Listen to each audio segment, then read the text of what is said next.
Welcome to ABS News Now. From the streets of Paris to the quake-ravaged cities of Southeast Asia, we're bringing you the top 20 stories shaking the world right now. Turmoil in Europe, crisis in Africa, bold moves in the U.S., and heartbreak in South America. Stay with us as we dive into the headlines you need to know live right now.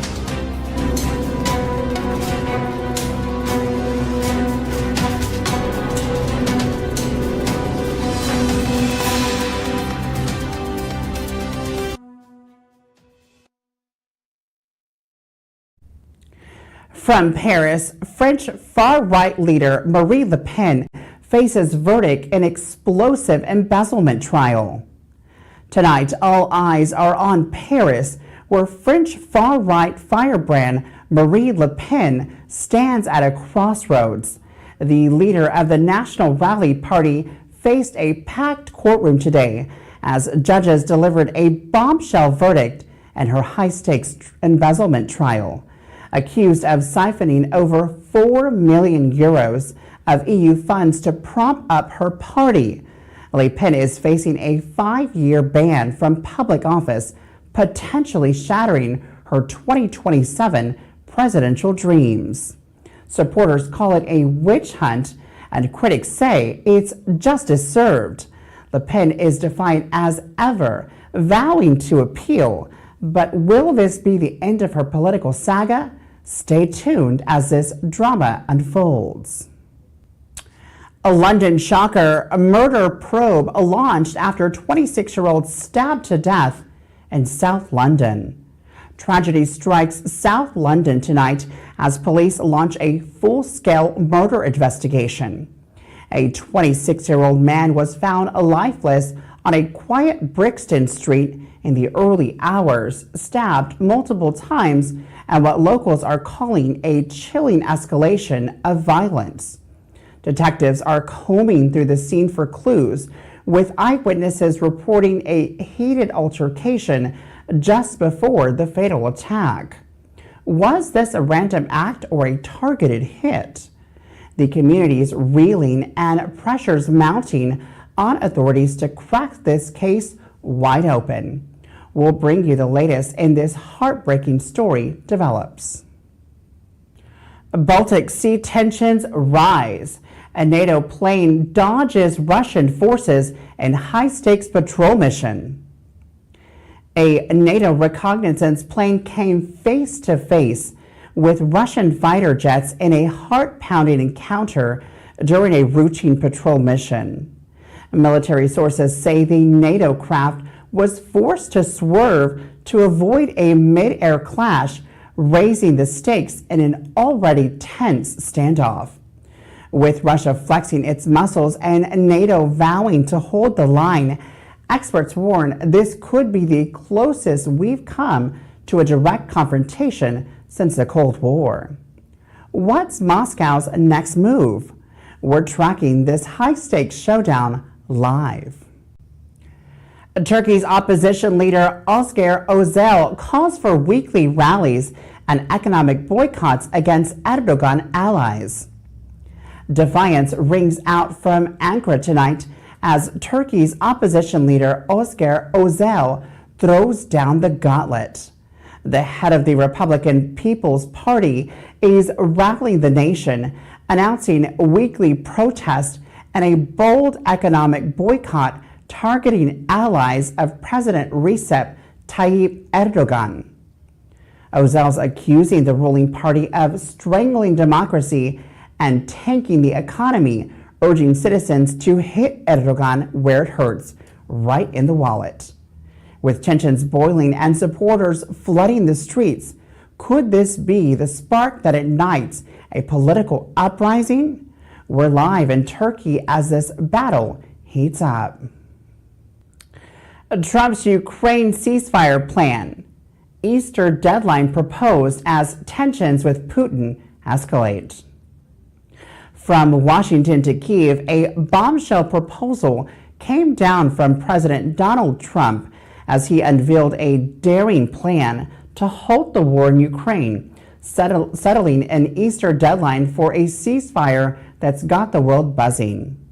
Sources say Trump's pushing for a deal to freeze the front lines, but Vladimir Putin's not biting yet, ratcheting up the rhetoric and troop movements instead. With global leaders split, the Ukraine's fate hanging in the balance. Can Trump pull off this diplomatic gamble, or will it backfire into chaos? We've got the inside scoop as tensions skyrocket. Ghana stunner. Central bank surprises nation with first interest rate hike since July of 2023. A shockwave ripples through Ghana as the central bank drops a bombshell and a move no one saw coming. Interest rates are jacked up for the first time since July of 2023, leaving economists and citizens scrambling for answers. Governor Ernest Addison called it a balanced strike against stubbornly high inflation, still hovering in the double digits, hoping to steady an economy clawing its way back from a brutal debt crisis. But on the streets of Accra, frustration is boiling over. Small business owners say this could choke their recovery, while families brace for higher loan costs. Is this a lifeline Ghana needs, or a gamble gone wrong? South Sudan crisis. Army chief vows no mercy for the RSF as control tightens over capital. Chaos reigns in South Sudan as the army tightens its iron grip on Juba. Army Chief Paul Nang Majuk issued a chilling ultimatum. No mercy for the rapid support forces still lurking in the capital's shadows. After months of bloody clashes, military sources say they've reclaimed key districts from the RSF, a paramilitary rival accused of plunging the nation deeper into crisis. Civilians are caught in the crossfire, with gunfire echoing throughout the streets and thousands fleeing their homes. Majuk's vowing to crush the rebellion by Easter, but at what cost? We're tracking this escalating showdown as it unfolds. A Guinea bombshell. Junta chief pardons ex-military leader in stadium massacre case. A jaw-dropping twist out of Guinea as the military junta dropped a bombshell pardon that's rocking the nation. Colonel Mamadi Doumbouya, the iron-fisted junta chief, has freed a former military leader tied to the infamous 2009 stadium massacre, where over 150 protesters were slaughtered. The surprise move comes just as the regime dissolves. Dozens of political parties tightened its chokehold on power. Victims' families are outraged, calling it a slap in the face to justice, while Doumbouya's allies claim it's a step towards reconciliation. Is this peace or a dictator's playbook? We're digging into the firestorm live. Uganda's big deal. The United Arab Emirates firm signs historic agreement for new oil refinery. Big money and big dreams collide in Uganda tonight with a game-changing deal. A powerhouse United Arab Emirates investment firm has inked a historic pact to build a massive new oil refinery, promising to pump life into Uganda's budding energy sector. Officials in Kampala say it's a $4 billion lifeline that could churn out 60,000 barrels a day, slashing fuel imports and boosting jobs. But not everyone's cheering. Environmentalists warn of a looming ecological disaster in the Albertine Rift, while locals demand a bigger slice of the profits. Is this Uganda's golden ticket or a risky bet? Sudan's tragic toll. 14 bodies, including 8 medics, recovered after Israeli strike on ambulances in Gaza. A heartbreaking tragedy unfolds in Sudan tonight as the death toll climbs. 14 bodies, including 8 brave medics, were pulled from the wreckage after an Israeli airstrike obliterated a convoy of ambulances in war-torn Gaza. Sudanese officials say the medics were racing to save lives amid the chaos while missiles rained down, sparking fury and grief across the region. As Israel claims it was targeting militants, but humanitarian groups are crying foul, calling it a war crime.